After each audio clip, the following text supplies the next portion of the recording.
Hey, it's Tuxedo Mark. It's 12:21 p.m. on Sunday, June 4th, 2023, and I want to show you the latest stuff I got and also give us on some recent movies that I saw because I've seen four of them. Um, okay, so the first one was The Little Mermaid, and it was good. I enjoyed it. I've enjoyed all of Disney's live action princess movie remakes, and it was fine. The cast was good. Everyone did a good job. I only wish that maybe the film was a bit brighter. I mean, I don't know if it's just the way that it was projected in my theater, but it looked kind of dark underwater. Hey, Donald, thanks for joining me. But yeah, I really enjoyed the movie, and I love that they gave Ariel some new songs and that they let her sing in her mind even when she was mute. So yeah, that was good. And it's not just that she marries the prince; they go off on an adventure together at the end. So that was nice. Um, so then immediately after that, I saw Fast 10 or Fast X, however you pronounce it. I haven't seen any of the Fast and Furious films except for the first one way back in the day, and that wasn't even a theater. I got the DVD. So I was kind of lost as to what was going on, but it was okay.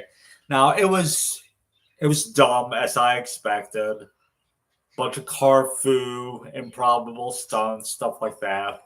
Um, I'm pretty sure that the Bond people were even shaking their heads at some of those stunts. But anyway, uh, so I saw it because Brie Larson's in it. So yeah. Anyway, so more recently, I did another two films back to back, and the first one was Spider-Man Across the Spider-Verse.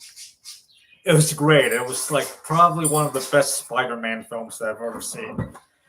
Without spoiling too much, I like the little nods that they show to different Spider-Men, across the multiverse, including in previous live action films. Um, I'm wondering if it was like so small and I missed it, or if they even did it at all. But I would have liked to have seen Gwen see her death from the Andrew Garfield film continuity. I'm pretty sure that that would have been intense for her.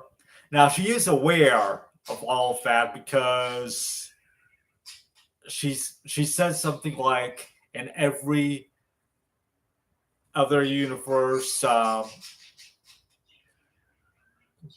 Gwen Stacy gets involved with Peter Parker. In every universe, it doesn't end well. So I think that she's aware that her character dies in other continuities. Um, I actually almost thought this was going to be a Spider Gwen film at the beginning because she narrates it. I mean, not that there's much narration, but she starts narrating at the beginning of the film, and then at the end, her narration comes back on. Like, oh yeah, this is from her perspective, I guess. Um, she mentions Miles at the beginning, but then we don't see him for quite a while until after the opening title, which is a long way into the movie because the entire the pre-title sequence of the movie that's all Gwen. So yeah, but I really enjoyed it. And cliffhanger, and it's going to be continued. Spider-Man Beyond the Spider-Verse. Not quite sure when that comes out, but yeah, I really enjoyed it. And the Spider Verse Whopper's good too. I've had it. Nothing special, but it's neat.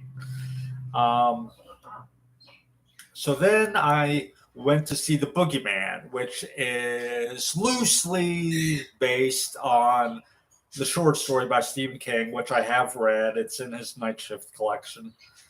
It was okay. It was okay PG-13 horror film.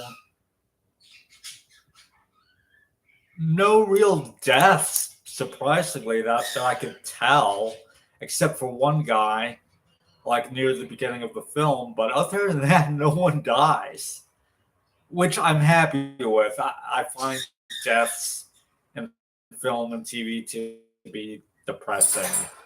Um, but yeah, so it was an okay, fun film, and it's only like 90 something minutes long. So yeah, so that's all the films that I've seen so far. Now, next week, or I guess this week, yeah, 5 days from now, I'll be going to see Transformers: Rise of the Beasts. So that's good. I'm looking forward to that. I don't know if they'll match or beat Bumblebee because Bumblebee is like my favorite Transformers film. But anyway, so now I want to show you what I got. While doing food deliveries and other deliveries a while ago, I after I was done with it, I ended up by the metaphysical shop in my county that I have sometimes frequented, although apparently I haven't bought anything from them since 2021. But I stopped in here to look around and I got two things. First, I found this book, Seven Goddesses of the Hellenistic World, Ancient Worship for Modern Times by Joe Graham. So that's cool. Look forward to reading it. I love reading about goddesses. I also got another Oracle deck, as if I don't have enough already. Anne Stokes Gothic Oracle. The artwork looks cool. And yes, that's pretty much why I got it. It has 48 cards and a 114-page book by Stephen Bright. So, and apparently it was copyrighted last year. So this is like pretty much new. So, yeah, I look forward to that. Let me know if you want me to do an on camera unboxing of this deck and taking a look at the cards one at a time.